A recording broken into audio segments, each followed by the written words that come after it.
Good afternoon, everyone, and welcome to the Excel Your Well webinar series brought to you by Excellus BlueCross BlueShield.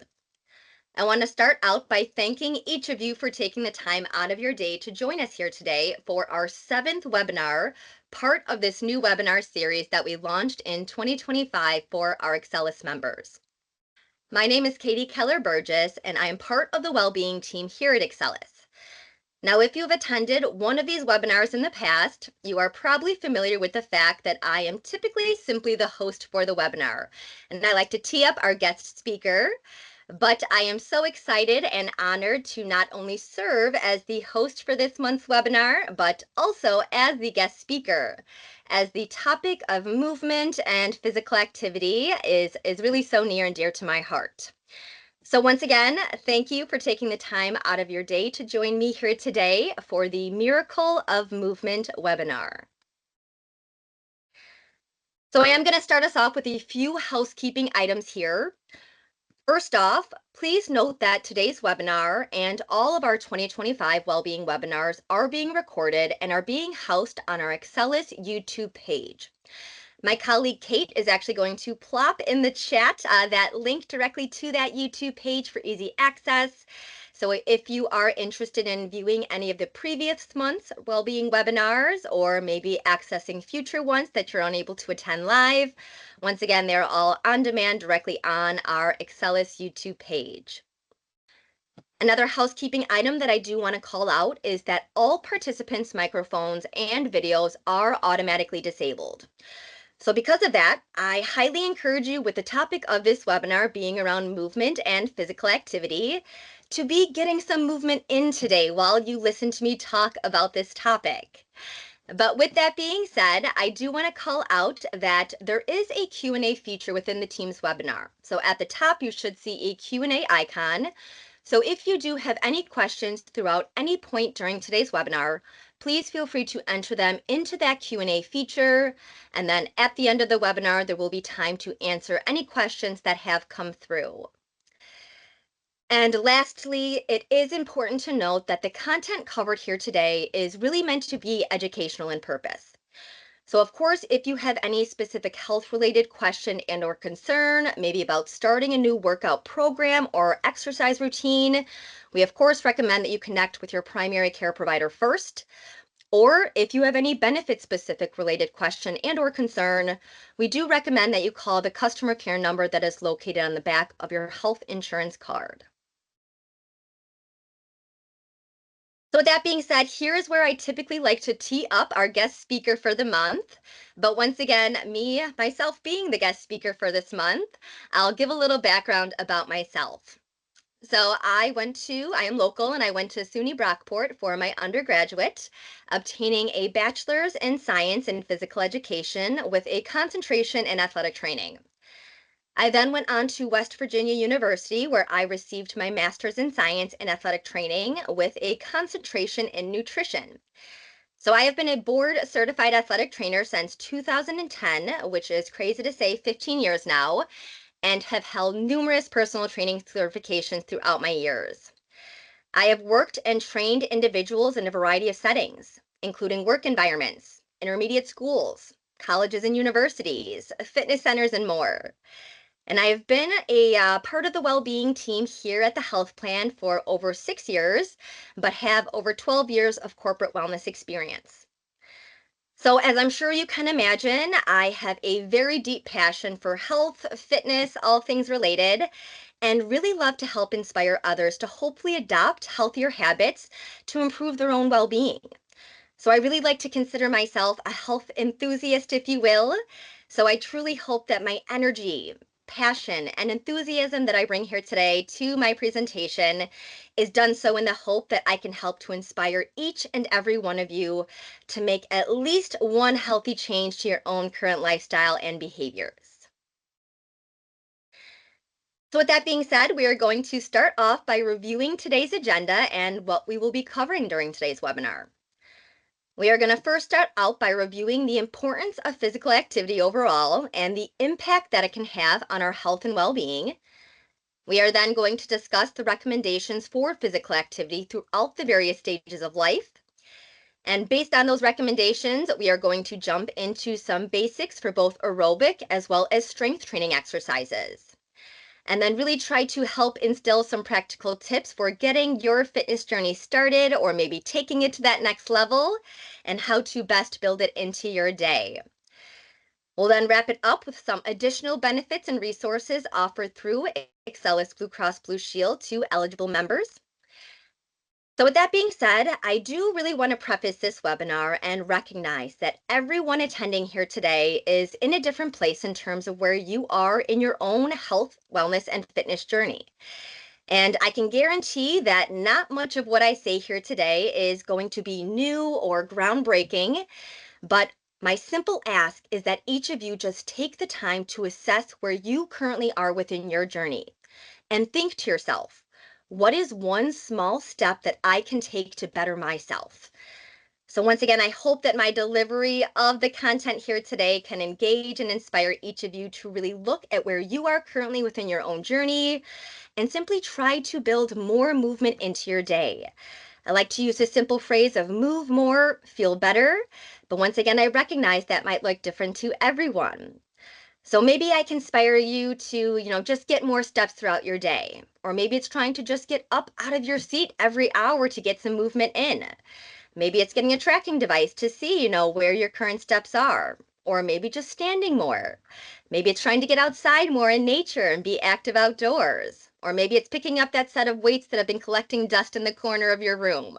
Once again, wherever you may be on your wellness journey, I hope that you're able to assess and take away what is one small step that you can do to better yourself in terms of where you are today.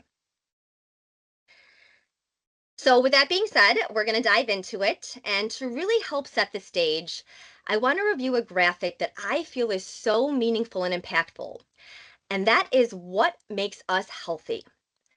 Now, we can see here it is composed of a variety of indicators, but the primary indicator of what makes us healthy is our behaviors, and hopefully our healthy behaviors at that, right? So it's really those everyday life choices that you are making that can, play the biggest impact on your overall well-being.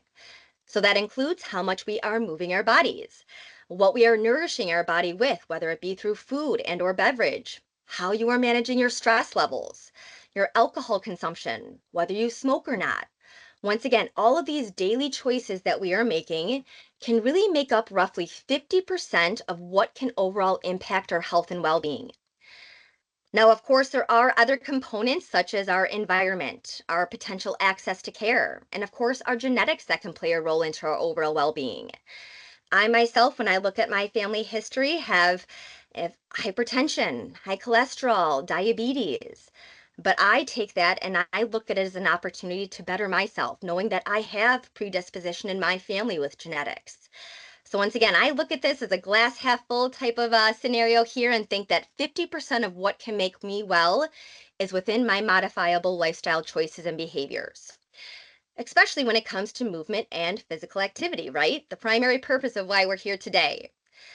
Now, as a society, we are really feeling the negative effects of a sedentary lifestyle, and it is showing up in higher rates of obesity, more chronic conditions, and ultimately a lower quality of life for adults and children.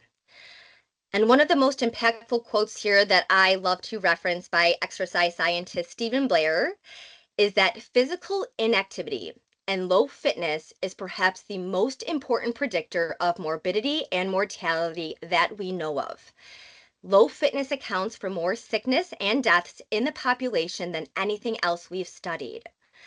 So, really, once again, understanding that your physical activity, your movement, exercise all adds up and can really impact your overall health and well being. So that ties in nicely to us talking about the overall importance of physical well being. Now, first off, knowing that normal and routine physical activity helps us to perform everyday activities comfortably.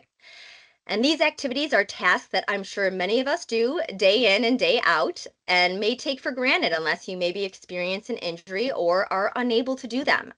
So that includes things such as climbing stairs, going grocery shopping and pushing a cart, maybe cleaning your car, gardening, carrying objects, even lifting yourself out of bed each morning. Moving our bodies and having our ability to move our joints through the range of motion with our tissues and muscles, once again, really helps us to perform those everyday tasks comfortably. Now, regular movement and physical activity also helps you to strengthen your bones and your muscles, specifically when it comes to strength training, which I am such a huge advocate for. So, this can, of course, help you to build and maintain muscle mass, which can in turn help to stabilize your bones in your joints and your spine. Now, as we age, it is normal to lose mass within your bones. So, once again, movement and strength training can really help to slow that bone loss and prevent conditions such as osteoarthritis, osteoporosis, and/or just arthritis.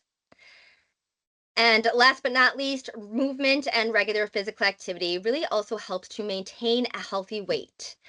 Now, of course, once again, I recognize that everyone is different and the amount of activity you may need to manage your weight really differs based on a lot of different factors, such as, once again, your food consumption, your energy in versus energy out in terms of caloric consumption, and more. But overall, for the most part, routine movement and physical activity, once again, really help to stay within that healthy range specific for you. Now, there are also a number of health related benefits for incorporating regular physical activity and movement into your life. Regular physical activity helps to reduce a variety of health risks, including helping to lower your risk for blood pressure and also helps to improve cholesterol levels, whether it be your HDL, your LDL, or potentially your total cholesterol levels. It also helps to decrease your risk for heart disease, which is becoming more and more prevalent, as well as decrease your risk for stroke. We touched on stroke a few months back in a well-being webinar. It also helps to reduce the risk for developing certain types of chronic conditions, as mentioned, such as type 2 diabetes, as well as metabolic syndrome. It can also help to reduce the risk of serious outcomes for potentially infectious diseases, such as the flu, pneumonia, helps to lower your risk of developing certain types of common cancers. And once again, looking back to that quote by Stephen Blair, really helps to reduce the risk of all cause mortality overall. Now, if you or someone you know is maybe potentially dealing with a condition, a chronic condition and/or a disability, it is important to note that movement and physical activity are still beneficial to whatever capacity you are able to do, as regular physical activity and movement helps to reduce pain overall and improve function, especially in adults potentially with arthritis. Once again, helping to control your blood sugar levels and lower that risk for overall heart disease. And then once again, it is really going to help support daily activities and really helping to improve that overall quality of life, especially for potentially people with disabilities.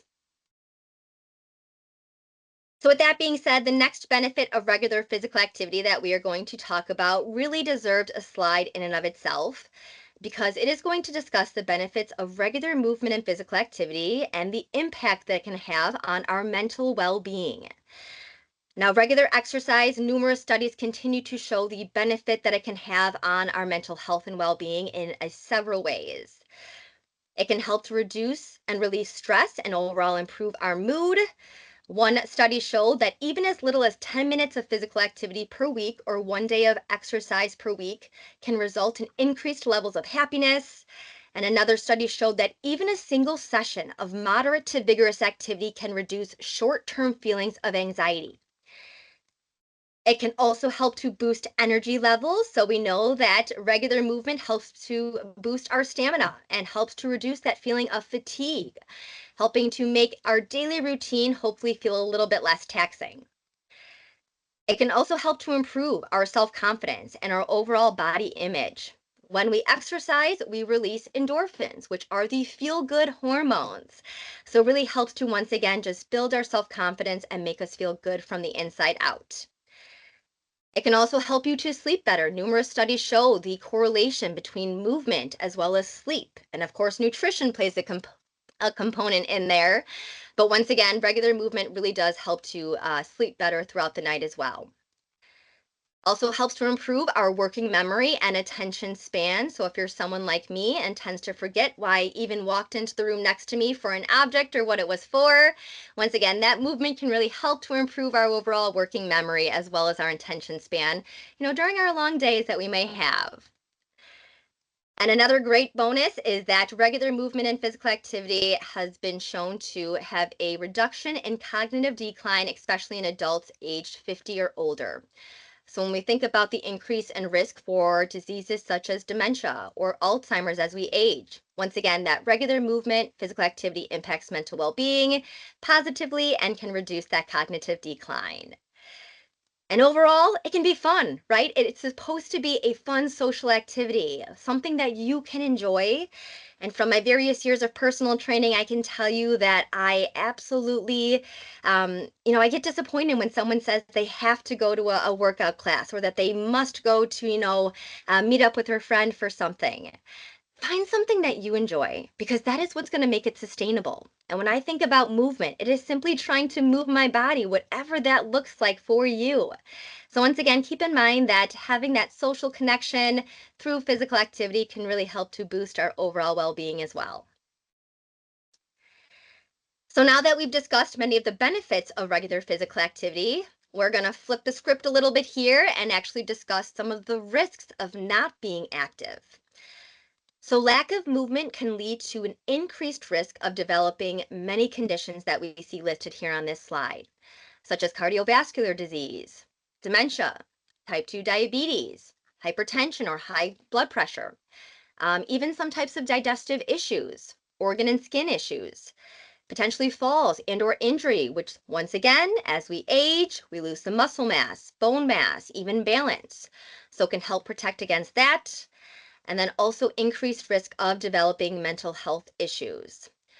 So once again, we're seeing a theme here of what being active can help to prevent, and then what not being active can lead you at an increased risk for developing.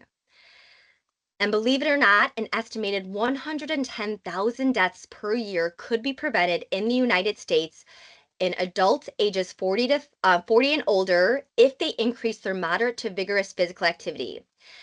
So that right there is truly a staggering number to me, and thinking how many deaths could be prevented if that increase in movement and activity was to take place. So to really piggyback off that stat, if you will, an additional research study showed that in 2022, a few years back, nearly one third, approximately 31% of adults worldwide, did not meet the recommended levels of physical activity guidelines set that we'll review in just a few slides here. And keep in mind that levels of inactivity are projected to rise to 35% by 2030. And the world is currently off track from meeting the global target to reduce physical inactivity by 2030. And in fact, in the United States specifically, the percent of adults ages 18 years and older who met the physical activity guidelines for both aerobic and muscle strengthening activity in 2020 was only 24.2%. So unfortunately, this data shows that we are continuing on a downward trend of adults and children meeting the physical activity guidelines. And once again, when we look at today's society and all of the advances and conveniences that are in place to really help us, if you will, they are really not setting us up for the advantage of being physically active.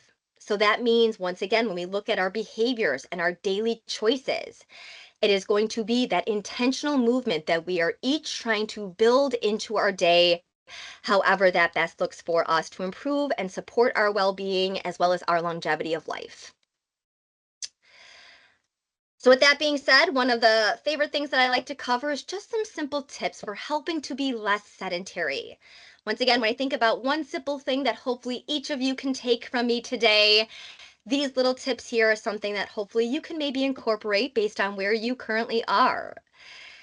So once again, I recognize that many of these tips here may seem very simple, but I can promise you that it is the simple acts that are really going to add up and lead to long-term benefits in the long term. So with that being said, things such as taking the stairs as opposed to an elevator and or escalator. I was just at the airport a few weeks back, and I always have to chuckle at the conveyors almost that are just going from point A to point B. They're not going up or down. They're really just helping people advance, straight across with less steps.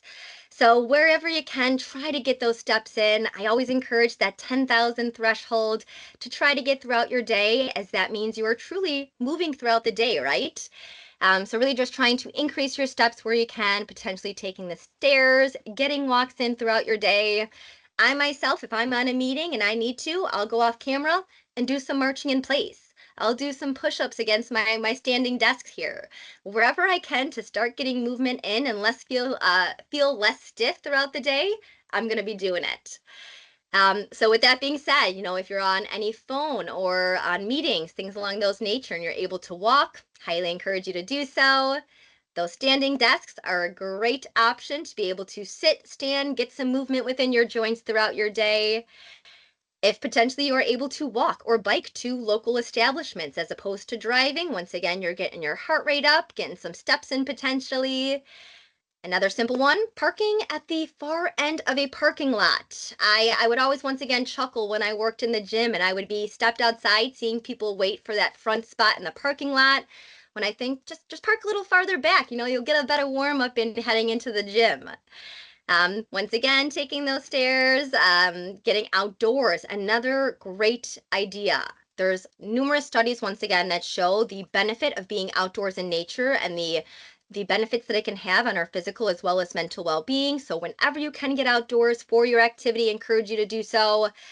And then once again, something that I like to encourage is exercise snacking. So throughout your day, really try to be building in those short breaks, whether it's for a stretch, some movement, or some mobility, trying to make sure that your joints are moving throughout their range of motion.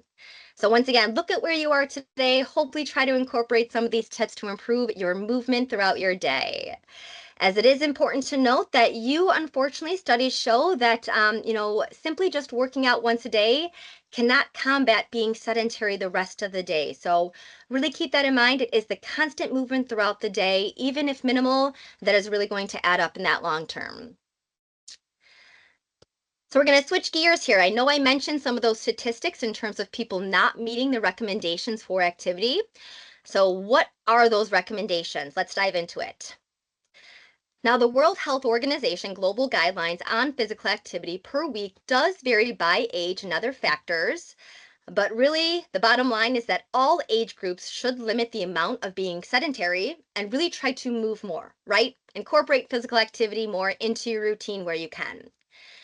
So once again, there are recommendations for various stages of life. And while I can guarantee that the majority of us here on this call fall into that adult range, I do recognize many of us probably have children. So to highlight those other activity guidelines here, starting off with children, preschool age 3 to 5 years, guideline is for physical activity every day throughout the day. And then active play through a variety of enjoyable physical activities. Maybe it's simply just chasing your toddler around if you're like me. Children and adolescents aged 6 to 17 years are recommended 60 minutes or 1 hour or more of moderate to vigorous intensity physical activity per day, and a variety of enjoyable physical activities, as well as part of that overall 60 minutes having at least 3 days per week that has vigorous activity and activities that strengthen their bones and muscles as they are growing. Now, once again, the primary bucket, I'm sure many of us here on this call fall into that adults aged 18 to 64 years, where the recommended guideline is at least, at minimum, 150 minutes a week of moderate intensity activity, or at least 75 minutes of vigorous intensity activity, or an equivalent combination of both. In addition, adults need at least 2 days at minimum of activities that strengthen your major muscle groups. And those recommendations are similar for that of older adults, 65 years and older, but the other component we can see here is adding in activities to improve balance.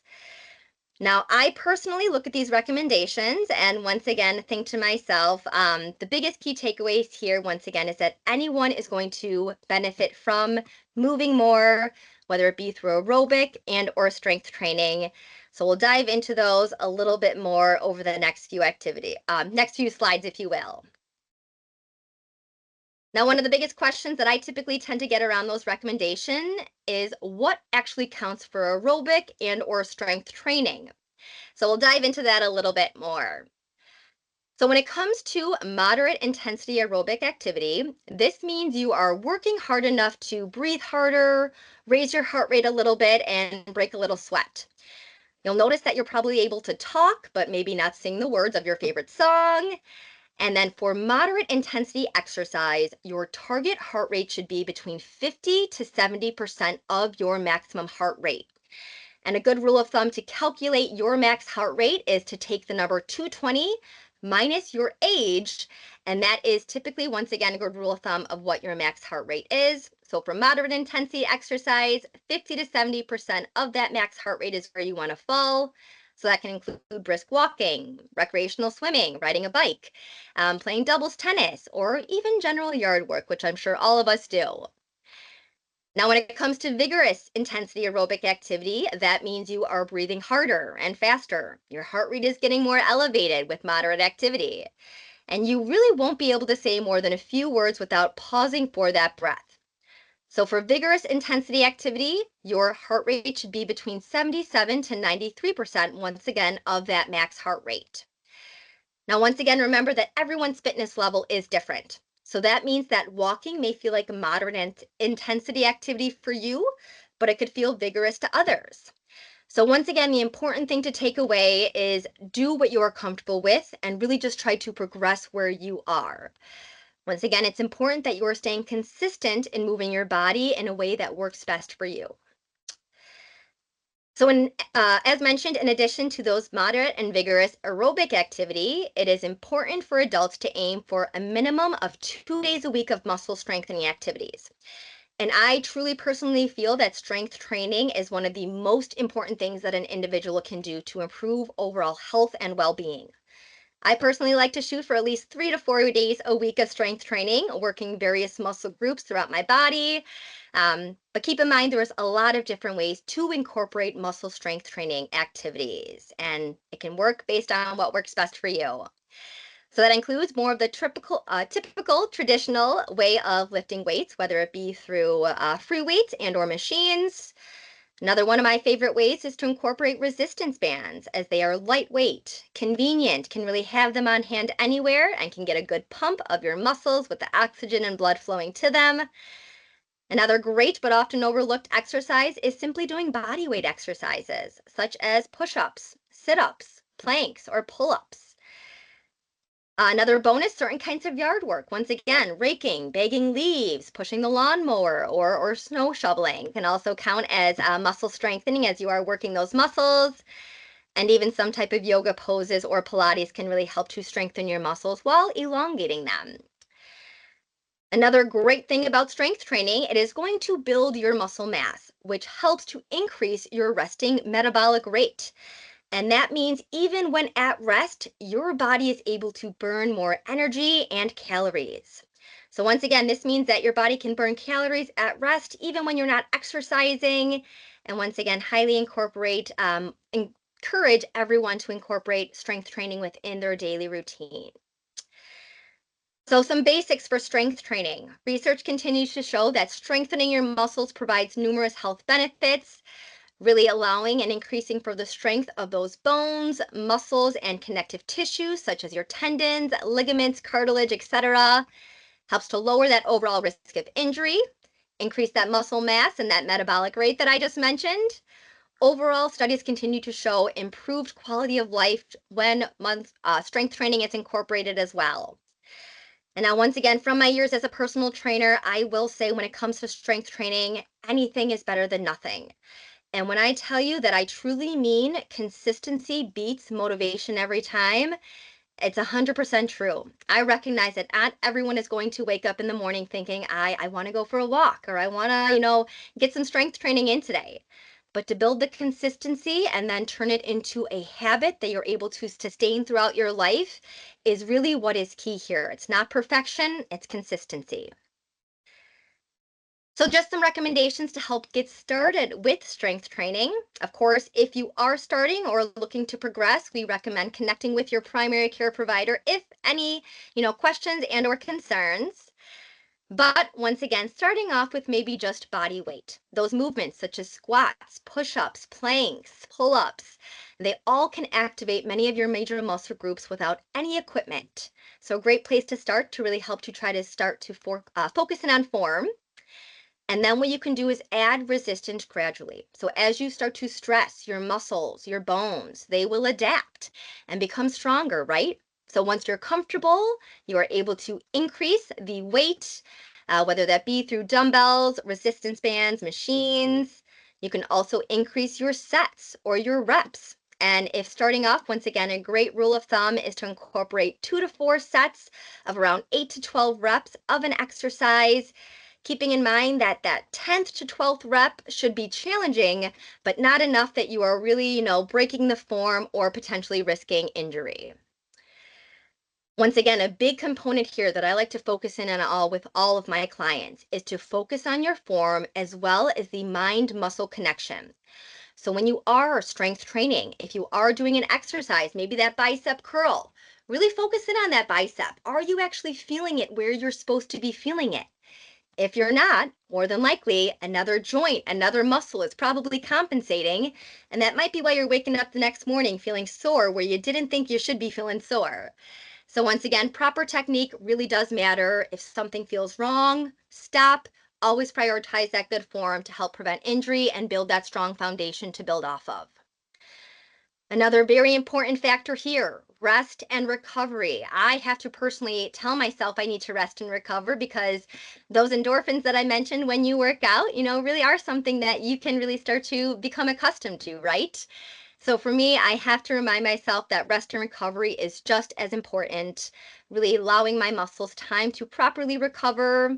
So once again, I personally try to aim for at least 4 sessions per week of strength training, working my various muscle groups and allowing that rest time in between each at least 48 to 72 hours for that recovery of those groups that I just worked.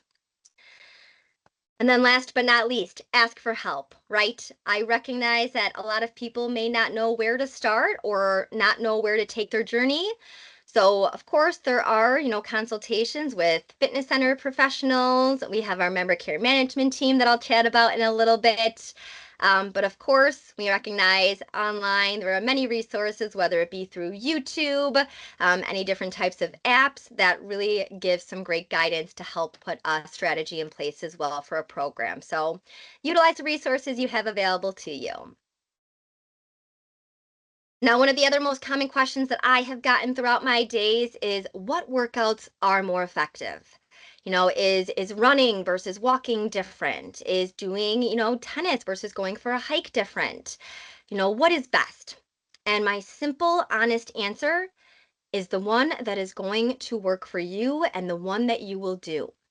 Once again, everyone is different. And if you try to force yourself into a routine or a program that is not sustainable for you and where you are in your life, it's going to fall by the wayside, right? And that's when people tend to get discouraged. They fall off the wagon, if you will.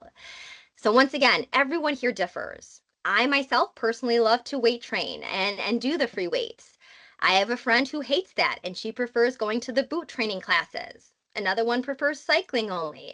Another one doesn't like to go to a gym at all. She wants to be out in nature hiking. So whatever you can do that is going to work for you is what is best. Remember, once again, to build in the rest and then nutrition is another key component as well. So essentially start with the activities that you enjoy. Really ask yourself what activities give me joy and try to incorporate them. Really try to build that promise to yourself to try it for at least 30 days. Once again, we'll touch base on kind of how our daily choices lead to trends, which can lead to lifestyle changes in the long run. But that 30-day commitment is typically short enough for people to really go gung ho, but then also, it helps you to sustain that in the long run once you do start to feel those intrinsic benefits. And then once again, that really helps to then turn it into the lifestyle. It really is a marathon, not a sprint in terms of our health and well being. So, once again, simply just trying to move more throughout your day. And then, once again, we do recommend if you have any specific concern regarding your health and well being to connect with your primary care doctor. So with that being said, some great sample plans here. Oftentimes when people hear that minimum of 150 minutes of activity per week, they think, how am I going to fit that into my already crazy routine, right? So to have a plan and structure really helps to, take the guessing game out of it. So just some great examples here we can see throughout the course of a week. Example plan one, maybe on Sunday, it's a 30-minute brisk walk. Monday and Tuesday, same thing, another walk, 30 minutes. Keep in mind, it doesn't have to be 30 minutes all at once. If you only have 5 minutes to do, get that 5 minutes in. Get another 5 minutes in an hour, wherever you can sporadically throughout your day, but overall totaling that 30 minutes per day. Then once again, Wednesday, maybe that weight training. Then Saturday, another weight training with those walks in between. So mixing up the aerobic versus strength training there, giving that rest time. Once again, maybe on this next example here, you're incorporating more of that vigorous activity. So it really depends on where you currently are in your journey, where you can simply try to just build that aerobic and muscle building activities more into your routine. But once again, a lot of great resources that can help to easily showcase that, put a plan into place that is really going to work best for you. So remember that every bit of movement and activity is going to add up for long-term health benefits. So do what you can, and remember always that some activity is always going to be better than none. So wrapping up here, once again, I recognize that small everyday daily habits can lead to lifestyle long changes. So that's where those daily choices, that 50% of what can make us well, really helps to then turn into trends, which is once again going to help turn into habits that become regular tendencies throughout our day, and overall leading to hopefully those lifestyle changes and having that consistent movement and physical activity built into your day. So, once again, I do want to call out that a quote here that I like to end on, in that movement should be approached like life, with enthusiasm, joy, and gratitude. For movement is life, life is movement, and we really get out of it what we put into it. So, with that being said, I once again hope that all of you were able to take at least one tidbit here away today to implement into your daily routine. With that being said, I'm going to wrap it up with some benefits and resources before hopping into that Q&A. So I do want to mention that benefits and resources do vary by contract, so call customer care on the back of your health insurance card or log into your online account to explore if these are available. But first off, I want to start off with Blue 365. This is an online marketplace where our members have access to a variety of deals and discounts on health and wellness related products and services. Things such as fitness gear, nutrition deals, health and wellness, and hearing and vision. They also have some great gym membership discounts available through Blue 365. And that is probably one of the most common questions I get working at this health plan is, do I have any gym benefit available to me? Yes, through Blue 365, there are a variety of discounted gym membership programs. So if interested, you can go directly to blue365deals.com, or once logged into your online account through Excellus, there is a health and wellness tab that has a Blue 365 link that you can click on to be taken to Blue 365 and check out these deals if interested. Up next, we have a member care management team here at the health plan that is inclusive of a variety of healthcare professionals, such as registered nurses, registered dietitians, respiratory therapists, and more, who are all here for our members of all ages at no added cost. So, from little questions to big health challenges, our care managers can help to support our members, whether it be for guidance, support, or maybe that personalized care plan that you may be looking for to help support your well being, whether it be for a variety of conditions such as high blood pressure, asthma, smoking cessation, weight loss, physical activity. So, once again, if you're someone on this call thinking, I maybe do need that additional layer of support, our care managers are here for you, ready to engage. You can do so by phone, or another great avenue is through the WellFrame app. So the WellFrame app is a free app our members are able to download. And once again, through there, you're able to connect directly with our care management team to provide you the support you may be looking for. And I want to call out the access code. So if you download WellFrame, it will ask for information relative to your health insurance plan. And then the access code is Excellus Welcome, all one word, all lowercase. So definitely check out that if interested. And the last one here that I'll touch base on, once again, this one does specifically vary by contract. The availability of this program is Thrive Well. This is powered through our partnership with Personify Health. And through the Thrive Well program, it is going to give members access to tools, resources, and support you do need to hopefully make those small everyday changes to your well-being on the areas that are focused on, that you want to focus in on the most. So maybe that is physical activity. Maybe that's nutrition. Maybe that's stress management. Once again, a variety of challenges, tools, healthy habit tracking that you can take place within Thrive as well as a health risk assessment to identify potential opportunities to improve your well being.